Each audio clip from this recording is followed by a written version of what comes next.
What's up, boys? Welcome back to another video. Today we're doing our 2022 MLB Mock Draft, so let's get right into it. No need to waste time. Here at pick number 1, I'm going to go with Drew Jones. He's an outfielding prospect from high school in Georgia, son of former major leaguer Andrew Jones. Fun fact there. But he's an all-around player, debatably could be a 5-tool player when it is all said and done. Righty bat, really talented. You can see the glimpses of what his dad has taught him out there in the outfield. And he's got a really nice, beautiful right-handed swing. So Drew Jones is going to be my number 1 prospect, and I'm taking him here number 1 overall. Here, second overall, I'm going to go with Tamar Johnson. I feel like a lot of guys have kind of cooled off on the Tamar Johnson hype, but I'm not one of those guys. I like Tamar Johnson right. That hit tool of his is just something that you don't see very often. His bat-to-ball skills are just absolutely insane. That's one of the main things that I like about him. And the pop is there as well for a 5'10 guy. I mean, he reminds you of like a left-handed Ozzie Albies type. And I am really excited for him here at second overall. I think he's a really great prospect. Here at my third overall pick, I'm going to go with Jackson Holliday. Jackson, also another former son. Matt Holliday is his dad, former 7-time All-Star, and Jackson also a stud on the baseball diamond. A lefty bat, throws right-handed, plays shortstop. I love his swing particularly. It reminds me of, I don't know on the top of my head, but the way he brings the bat like farther back behind his head, I guess is the way to say it, or behind his shoulders, is kind of similar to Matt Olson for me. Obviously, he plays first base, but it looks like he also could stick at shortstop. But good all-around balanced player. I'm going to have him getting taken here at third overall. Number 4, I'm going to excuse me. I'm going to go with Brooks Lee, shortstop out of Cal Poly. And you guys are going to notice throughout this that I'm a sucker for switch hitting bats. I love switch hitters. They just feel like, you know, just more potential to me, and that's why I always kind of lean towards the switch hitter or not. But he is a switch hitter. Brooks Lee is from Cal Poly, and goodness did he rake. Last year, 342 average with a 626 slug. Really good. Here at 5, I am going to go with Jacob Berry. He's a kind of a third baseman, not much of a fielder, but he's also a switch hitting bat from LSU. I like his potential a lot. I don't really care much about the fielding, but I like his swing from both sides of the plate. He's got a ton of potential, raked in college, so I'm going to go with him here. At number 6, I'm going to go with Elijah Green, maybe the highest upside player in this entire draft, possibly a 5-tool player, can absolutely rake. Son of former NFL Pro Bowler Eric Green. He played in the NFL for a long time, and Elijah Green also a stud athlete just like he was.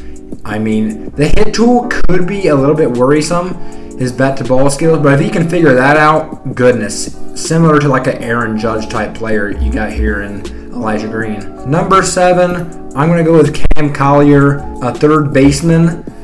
He's a Louisville commit, nice, beautiful left-handed swing.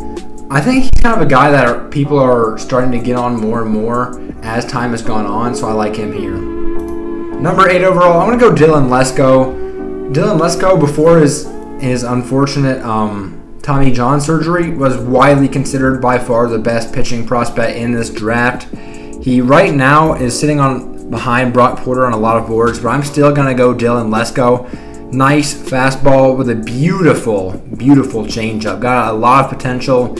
As long as everything goes good with the Tommy John stuff, which in today's modern medicine it should, I'm really high on Dylan Lesko. I think he'll be a really good future possible ace pitcher. Here at number 9, I'm going to go with my first catching prospect, and it's going to be Kevin Parada. Now, I have Kevin Parada and Daniel Susach really close. I do give the edge to Parada. right-handed bat with all-around tools. Not much of a runner, but it's a catcher position. Who cares?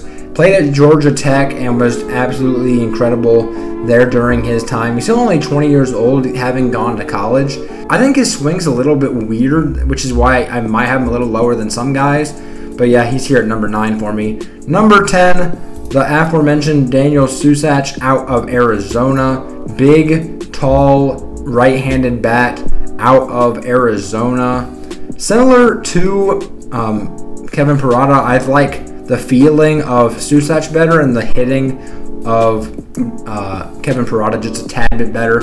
So I'm going to go with Susach here as my number 2 catcher and number 10 in this mock draft here.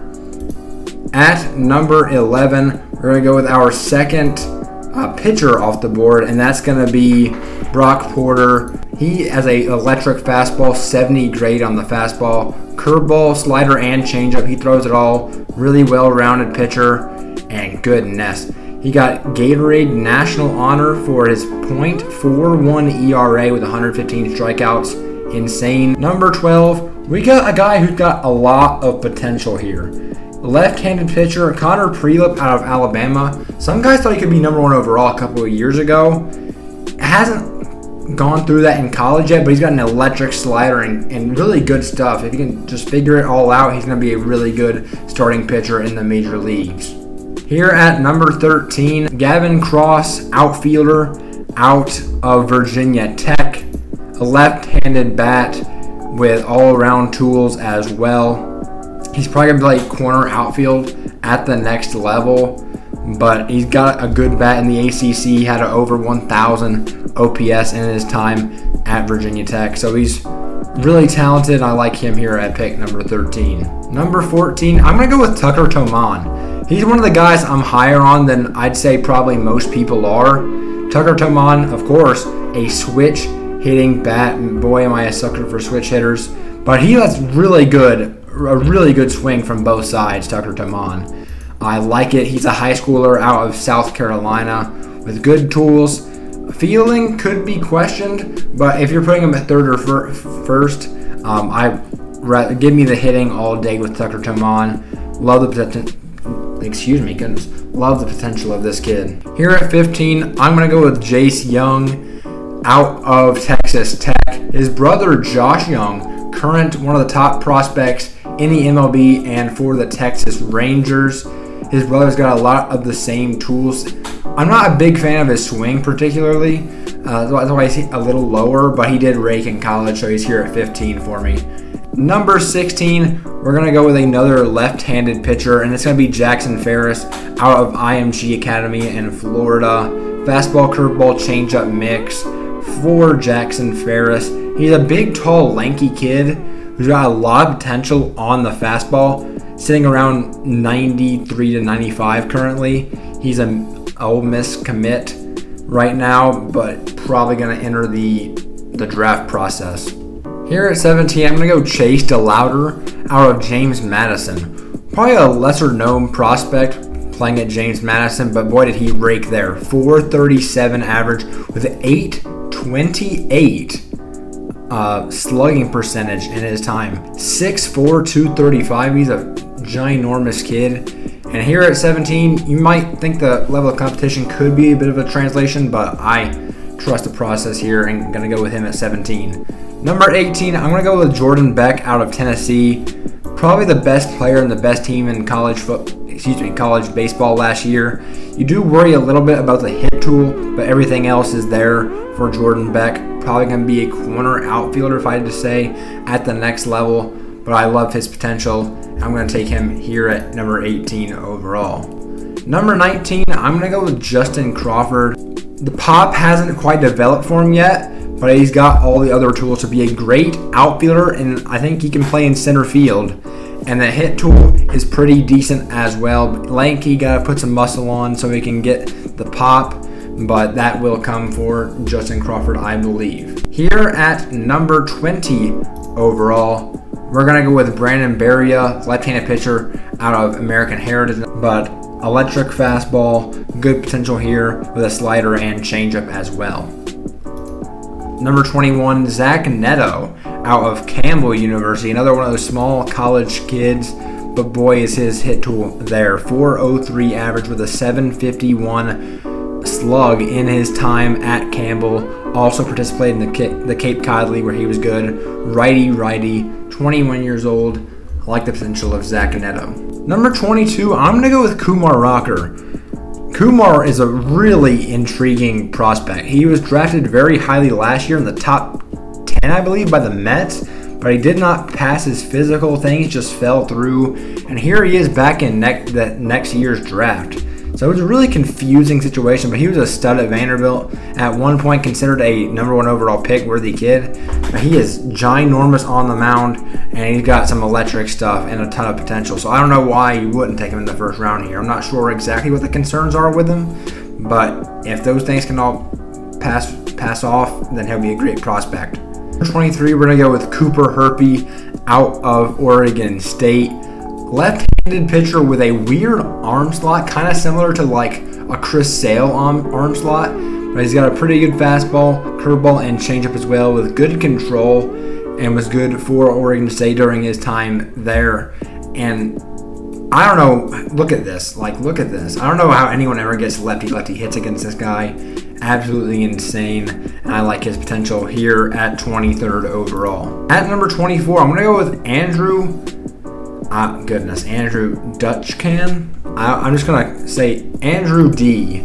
So Andrew D is a Vanderbilt commit with electric stuff. Could be a little bit wild considered at this level, but he's got all the potential in the world. It's going to be tough for teams to pull Andrew away from Vanderbilt more than likely, but if they can, they got themselves a heck of a pitching prospect here. Electric fastball, electric slider. Number 25, I'm going to go J.R. Richie, also known as Ian Richie, his actual name. But J.R. Richie, a 6'2", 185 right-handed pitcher coming to UCLA.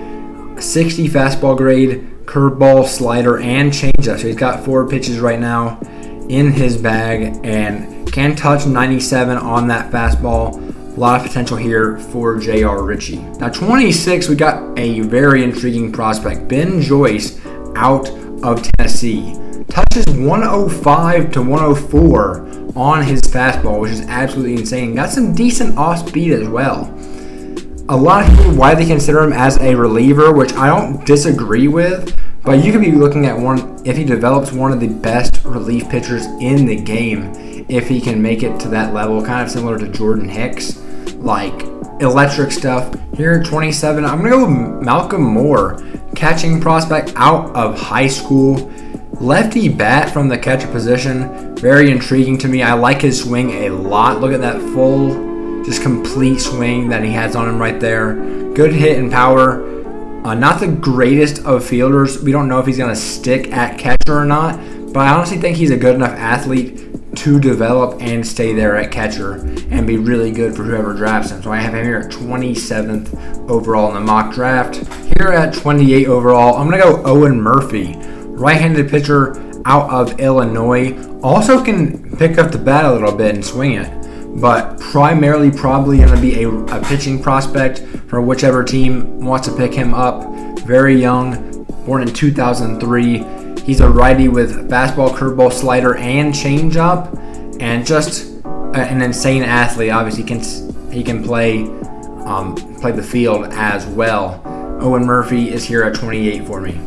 Number 29, I'm going to go with Jett Williams. I'm probably lower on Jett Williams than a lot of people are, but he's just a guy that you would consider just to be a ball player. He's 5'8", so he's a little short, got a really small frame, so the pop isn't great, but for a guy his size, it's not as bad as you would think. Think someone like Jose Altuve. Obviously, I'm not comparing him to Jose Altuve. That's just not fair. But if he could turn into that, I mean, who knows? But that kind of player, if you know what I'm saying. Jett Williams, currently committed to Mississippi State. He's out of Texas. A really good quality ball player here at 29.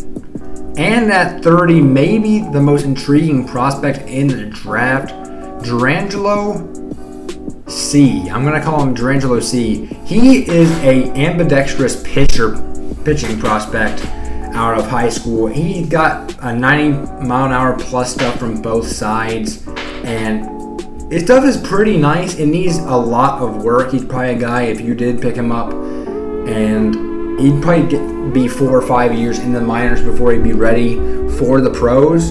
But I mean, the intrigue is there, and is he a first round prospect? Personally, for me right now, I wouldn't say so, but I wanted to include him on this list just because the potential is there, and he's just really, really intriguing. So that's going to be it for this mock draft. Thank you guys for watching. I really appreciate it. Let me know what you think in the comments down below. Please like, subscribe, turn on post notifications, do all of that YouTube stuff, and I will see you guys in the next one.